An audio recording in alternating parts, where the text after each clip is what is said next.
Almost the entire little town of Venenden has come here to the school that you see right behind me, the Albert Realschule here in Venenden, where this terrible tragedy has taken place. And just to recap the events for you as they unfolded, around 9:30 German time this morning was when the gunman stormed into that school and opened fire in 3 different classrooms, killing 3 teachers and 9 students in all. That's the latest word that we're hearing from the police here on the ground. We're also hearing that he then left the school, shot a person outside of the school. He then hijacked a car and took off with the car, with the driver and the car. He then later kicked the driver out and drove to another town that's close here called Weiblingen, where he then ditched the car. He left the car. He shot 2 people on his way as he was fleeing away from the car. That's when the police finally caught up with them, and there was a massive gun battle actually outside a supermarket that left 2 police officers wounded. We are hearing that their injuries are not life-threatening, and left the shooter dead. Now, of course, you've been saying it, a lot of grief here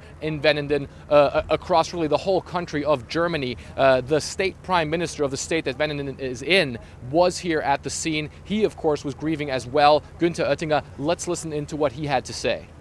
Haben einen Täter, einen jugendlichen Täter. We have an assassin here, a young killer who, after this event, fled and in Wendlingen continued his running amok.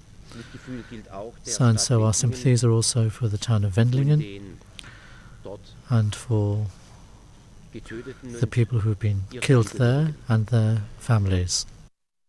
Now, Jim, of course, you're absolutely right. The question that everybody here is asking, why did this happen? Why did Tim Kretschmer go on this rampage? Why did he do this? Of course, there are no answers to that question. What we've been hearing from police is that apparently he was a fairly quiet character. He was a former student of this school who got his degree from the school last year. And really, the answer as to why he went on this rampage, no one can seem to give any answers to that, at least at this point in time, Jim. Paint us a picture, if you will, of that town itself. What is it like? What are the people there like?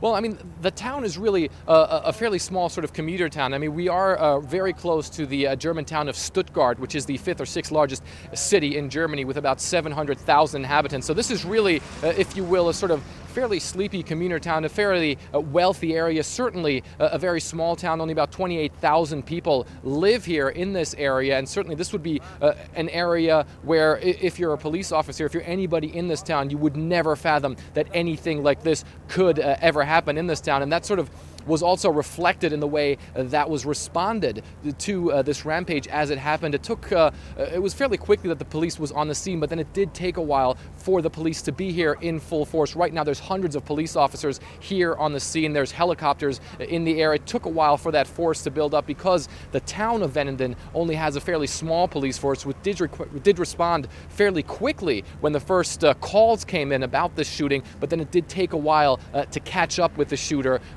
and then finally, which culminated in that gun battle that left the shooter dead.